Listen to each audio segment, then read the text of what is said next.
Controversy this past week after this app called ICEBlock went viral, gained 240,000 users. Now, what's ICEBlock? I mean, you probably heard of it. You can use it to report la policía. When immigrations and customs enforcement are in your area, you get a little notification on your phone saying to get the hell out of there. And so it warns people in the areas, and you can also make reports on the app. Now, it's only available for iPhone. I don't know why, because the dude's an iPhone dev. And it's currently the third most downloaded app on the Apple App Store. It's featured on CNN, which is why this controversy began. So that's ICEBlock, right? You can see, oh my gosh, there's an ICE agent in the area. And now the developer, Joshua Aaron, has got the U.S. Attorney General's attention, who said he needs to watch out. Right, because I mean, he's reporting on law enforcement activities, guys. He's gonna put them in danger. She says what they're doing is actively encouraging people to go avoid law enforcement activities and operations, and we're actually going to go after them and prosecute them. What they're doing, we believe, is illegal. And here's a statement from the director of ICE, Todd M. Lyons. CNN promotion of the device spotting app is reckless and impossible. Advertising an app that basically paints a target on federal law enforcement officers' backs is sickening. They're already facing, my officers and agents are already facing a 500 increase in assaults. Oh my God. And now promoting this app on live television is like inviting violence against it. It's basically the same thing. By having their location on the screen and saying to run, it's also putting them under threat.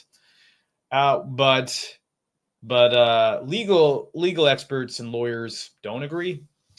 They say that ICEBlock falls under protected free speech. We should have the right to report on law enforcement activity, and law enforcement doesn't have the right to operate in secret.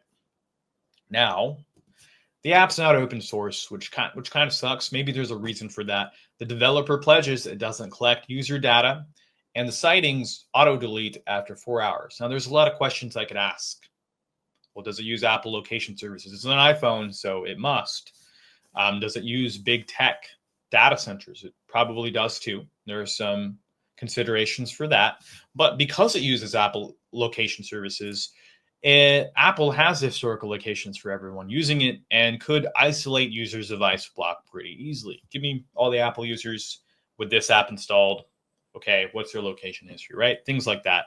But hey, Apple did approve the app, so I guess Apple approves of this. You may remember a series of apps that crowdsourced police tracking.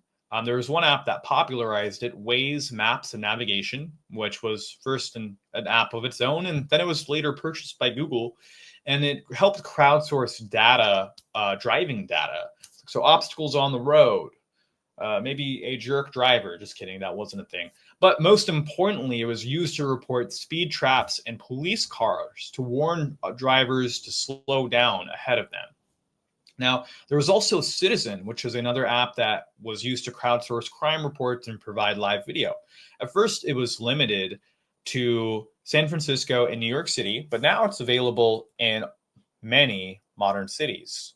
Law enforcement will also use crowdsourced data when it's helpful for them, such as the LEADER, Large Emergency Event Digital Information Repository. Man, they never come up with good names. You need to come up with better names, more catchy names, which was developed as a collab between Los Angeles Sheriff's Department in 2014 and Citizen Global.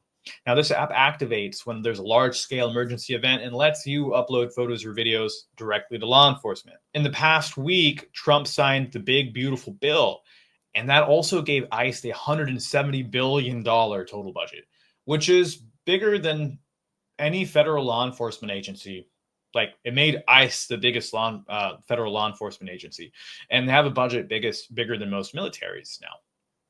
Whatever your stance is on the immigration issues, we should always hold our police accountable and ensure they don't get to operate in secret. You have the right to track their movements. After all, they're more than ready to conduct surveillance on us, bypassing the Fourth Amendment, bypassing constitutional rights, and buying the data as they need to conduct mass surveillance on the people.